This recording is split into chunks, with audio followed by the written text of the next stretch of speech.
Good evening friends, मैं कनिका गौतम एक बार फिर आपके सामने एक न्यू वीडियो लेके आई हूँ। अगर आप कॉम्पिटिटिव एग्ज़ाम की तैयारी कर रहे हैं तो आज का यह लेक्चर आप लोगों के लिए बहुत इंपॉर्टेंट होने वाला है। हम टॉपिक को बिल्कुल बेसिक से क्लियर करेंगे और एंड में प्रैक्टिस क्वेश्चन करेंगे। तो देखो, अभी हम बात करते हैं अपन कि ये क्लास 8 का चैप्टर नंबर 3 है हिस्ट्री का।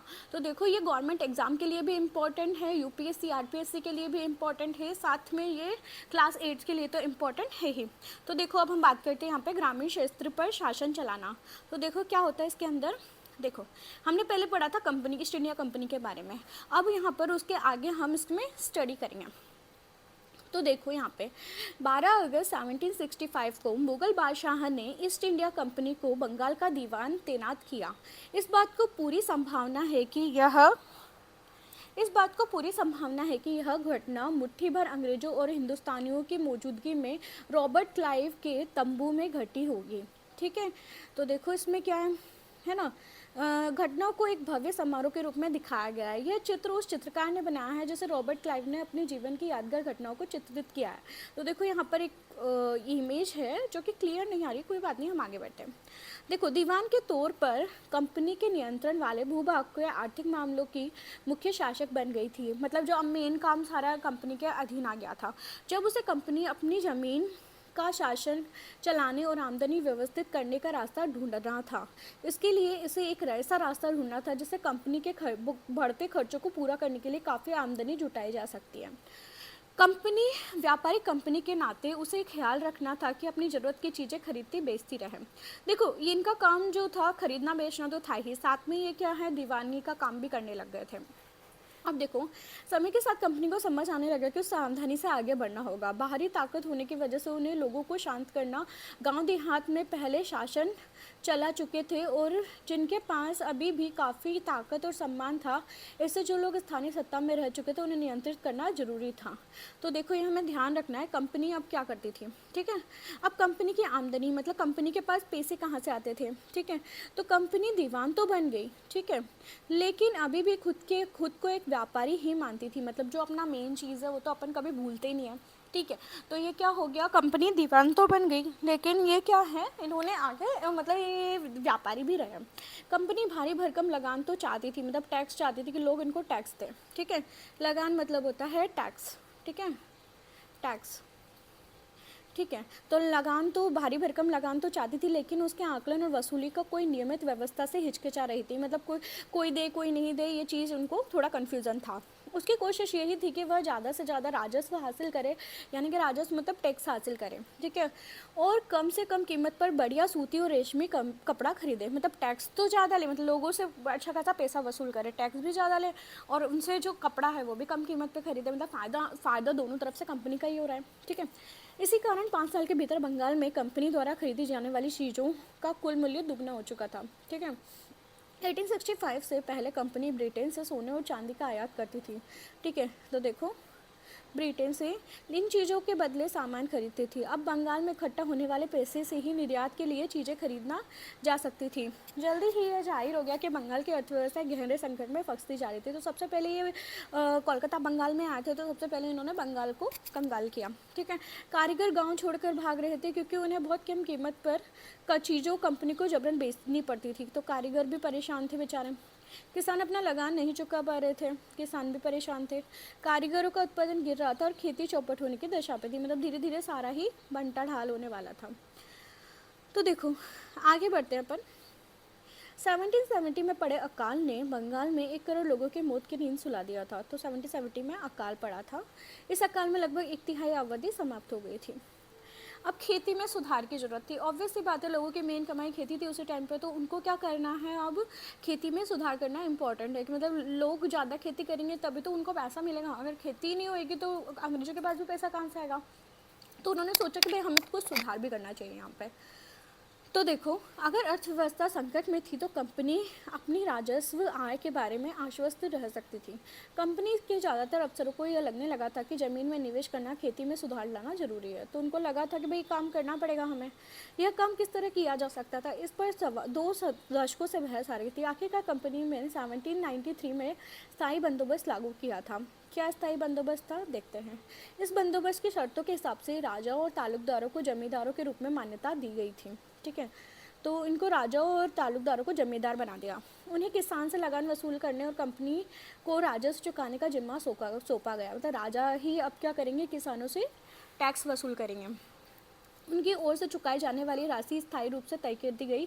मतलब राजाओं को फिक्स पे कर दिया गया कि भाई आपको इतने पैसे मिलेंगे। उसका मतलब यह था कि भविष्य में कभी भी इसमें इजाफा नहीं किया जा सकता था। तो अंग्रेजों को लगता था कि इससे उन्हें नियमित रूप से राजस्व मिलता रहेगा और जमींदारों को जमीन में सुधार के लिए खर्च करने का प्रोत्साहन मिलेगा। उन्हें लगता था कि क्योंकि राज्य की ओर से राजस्व की मांग बढ़ने वाली नहीं है, इसीलिए जमींदार बढ़ते उत्पादन से फायदे में रहेंगे, ठीक है। मतलब जमींदारों को फाइनली, जैसे राजा वगैरह को फाइनली बाधा, मतलब फाइनली फ़ायदा होगा, ठीक है। देखो, लेकिन इसमें समस्या क्या थी, मगर स्थायी बंदोबस्त ने भी समस्या पैदा कर दी। अगर कंपनी के अफसरों ने पाया कि अभी भी जमींदार ज़मीन में सुधार करने के लिए खर्चा नहीं कर रहे हैं, मतलब जमींदार कोई पैसा खर्च नहीं कर रहे थे, तो अंग्रेजों को कोई फ़ायदा नहीं हो रहा था। असल में कंपनी ने जो राजस्व तय किया था वह इतना ज़्यादा था कि उसे चुकाने में जमींदारों को भारी परेशानी हो रही थी। और उन्होंने टैक्स पहले से ज़्यादा कर लिया था। जो जमींदार राजस्व चुकाने में विफल हो जाता, उसकी जमींदारी छीन ली जाती थी। बहुत सारी जमींदारियों को कंपनी बाकायदा नीलाम कर चुकी थी, ठीक है। 19वीं सदी के पहले दशक तक हालात बदल चुके थे। बाजार में कीमतें बढ़ी और धीरे धीरे खेती का विस्तार होने लगा, ठीक है। इससे जमींदारों की आमदनी में तो सुधार आया, लेकिन कंपनी को कोई फ़ायदा नहीं हुआ, ठीक है। क्योंकि कंपनी तो हमेशा के लिए राजस्व तय कर चुकी थी। मतलब उन्होंने फाइनली हर चीज़ के लिए फिक्स कर दिया, भाई आमदनी भी बढ़ेगी तो भी टैक्स इतना ही देना पड़ेगा। जैसे 100 रुपये टैक्स है तो 100 रुपये ही देना पड़ेगा, चाहे भले पहले 10 बोरी आए चाहे 50 बोरी आए, ठीक है। अब वह राजस्व में वृद्धि नहीं कर सकती थी, ठीक है। लेकिन जमींदारों को अभी भी ज़मीन की बेहतरी में कोई दिलचस्पी नहीं थी। उनमें तो बंदोबस्त के शुरुआती सालों से ही ज़मीन गंवा चुके थे। जो बचे रह गए थे उन्हें भी बिना परेशानी और निवेश खतरा उठाए आमदनी की उम्मीद दिखाई नहीं रहती थी। जब तक जमींदार किसानों को ज़मीन देकर उससे लगान वसूलने लगे थे, उन्हें ज़मीन में सुधार की परवाह नहीं थी। दूसरी तरफ गाँवों में किसानों को यह व्यवस्था बहुत दमनकारी दिखाई दी। किसान को जो लगान चुकाना था वह बहुत ज़्यादा था, ज़मीन पर उसका अधिकार सुरक्षित नहीं था। मतलब टैक्स तो ज़्यादा लगाना था और ऐसा नहीं था अंग्रेज कभी भी ज़मीन हड़प सकते थे। लगान चुकाने के लिए अक्सर महाजन से कर्जा लेना पड़ता था, ठीक है। वह लगान नहीं चुका पाता तो पुश्तैनी ज़मीन से बेदखल कर दिया जाता था, ठीक है। अब देखो, इसमें एक नई व्यवस्था शुरू करी इन्होंने खेती में। 19वीं सदी की शुरुआत में ही कंपनी ने बहुत सारे अधिकारियों को इस बात पर यकीन हो चुका था कि राजस्व बंदोबस्त में दोबारा बदलाव लाना पड़ेगा। मतलब पहले जो टैक्स व्यवस्था करी वो अच्छी नहीं थी।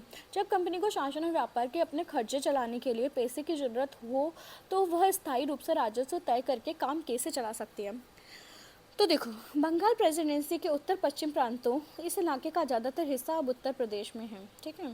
तो देखो, के लिए होल्ट मैकेंजी नामक अंग्रेज ने एक नई व्यवस्था स्टार्ट करी, ठीक है, जिसे 1822 में लागू किया। मैकेंजी को विश्वास था कि उत्तर भारतीय समाज में गांव एक महत्वपूर्ण सामाजिक संस्था है और उसे बचाए रखना चाहिए। उसके आदेश पर कलेक्टरों ने गांव-गांव का दौरा किया, ठीक है, जमीन की जांच की, खेतों को मापा और विभिन्न समूह के रीति रिवाजों को दर्ज किया। गांव के एक एक खेत के अनुमानित राजस्व को जोड़कर हर गांव या ग्राम समूह महाल से वसूल करने वाले टैक्स का हिसाब लगाया जाता था। इस राजस्व को स्थायी रूप से तय नहीं किया गया, बल्कि उसमें समय समय पर संशोधन की गुंजाइश रखी गई। राजस्व इकट्ठा करने और उसे कंपनी को अदा करने का जिम्मा जमींदार के बजाय गाँव के मुखिया को सौंपा गया, ठीक है।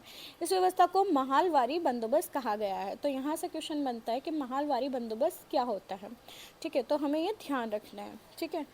अब हम बात करते हैं, तो ये एक इम्पॉर्टेंट है कि महालवारी बंदोबस्त क्या है, ठीक है। अब हम आगे बात करते हैं मुनरो व्यवस्था। तो देखो, मुनरो व्यवस्था क्या होता है। ब्रिटिश नियंत्रण वाले दक्षिण भारतीय इलाकों में भी स्थायी बंदोबस्त की जगह नई व्यवस्था अपनाने का प्रयास किया गया, लेकिन ये कहाँ थी, दक्षिण भारत में थी, और ये जो ये थी ये उत्तर भारत में थी, ठीक है। तो ये हमें ध्यान रखना है, दोनों में डिफरेंस है। मुनरो व्यवस्था दक्षिण भारत में थी, साउथ इंडिया में भी स्थायी बंदोबस्त की जगह नई व्यवस्था अपनाने का प्रयास किया गया। वहाँ जो नई व्यवस्था विकसित हुई उसे रैयतवारी नाम दिया गया, ठीक है। कैप्टन अलेक्जेंडर रीड ने टीपू सुल्तान के साथ चले युद्धों के बाद कंपनियों द्वारा कब्जे में लिए गए कुछ इलाकों में इस व्यवस्था को आजमा कर भी देख लिया। टॉमस मुनरो ने इस व्यवस्था को विकसित किया और धीरे धीरे पूरे दक्षिण भारत में फैल गई थी। तो ये मुनरो व्यवस्था नाम टॉमस मुनरो से आता है, ठीक है। ये भी इंपॉर्टेंट क्वेश्चन है। रीड और मुनरो को लगता था कि दक्षिण में परंपरागत जमींदार नहीं थे, इसलिए उनका तर्क था कि सीधे किसानों, रेयत जो है वो किसानों को बोला जाता है, से ही बंदोबस्त करना चाहिए, और जो पीढ़ियों से ज़मीन पर खेती करते आ रहे हैं। राजस्व आकलन से पहले उनके खेतों का सावधानी पूर्वक और अलग से सर्वेक्षण किया जाना चाहिए। मुनरो का मानना था कि अंग्रेजों को पिता के भांति किसानों की रक्षा करनी चाहिए। ये भी हमें ध्यान रखना है, ठीक है। सब कुछ ठीक नहीं था। नई व्यवस्थाएं लागू होने के बाद महज कुछ साल के भीतर ही अन्य समस्याएं देखने को मिली। मतलब इन्होंने सॉल्यूशन तो देखा, फिर भी कोई फाइनल सॉल्यूशन नहीं आया, ठीक है। रैयत गांवों से भाग रहे थे, मतलब रैयत मतलब किसान भावों से भाग रहे थे, टैक्स चुका नहीं पा रहे थे, तो प्रॉब्लम वैसी की वैसी बनी हुई थी, कुछ सॉल्यूशन ज़्यादा नहीं हुआ, ठीक है। अब देखते हैं हम यूरोप के लिए फसलें, ठीक है। अब नेक्स्ट पार्ट हम जल्दी अपलोड करने वाले हैं। ये फर्स्ट पार्ट हो गया था इस चैप्टर का। एक साथ बहुत लॉन्ग वीडियो पढ़ने में और स्टडी करने में थोड़ा सा मुझे लगता है कॉम्प्लिकेटेड लगता है। हमें छोटी छोटी चीज़ें पढ़ के और हम ज़्यादा चीज़ें कलेक्ट कर सकते हैं। ज़्यादा चीज़ें देखने में हमें थोड़ा सा, मुझे तो होता है, आप लोगों को भी होता ही होगा आई थिंक, क्योंकि मैं भी एक स्टूडेंट भी हूँ, एक टीचर भी हूँ, तो मुझे छोटी छोटी चीज़ें पढ़ना ज़्यादा पसंद है लॉन्ग वीडियो की जगह। तो मैंने इसके 2 पार्ट बनाए हैं। अगर आप लोगों को ये वीडियो पसंद आता है तो प्लीज़ इसे लाइक शेयर सब्सक्राइब जरूर कीजिए। यूरोप के लिए फैसले हम नेक्स्ट पार्ट में पढ़ेंगे, और इसके बाद मैं पूरा चैप्टर कवर कर दूँगी यहीं से ही, और अगला पार्ट जल्द ही अपलोड होगा। चैनल को सब्सक्राइब जरूर करें। Thank you.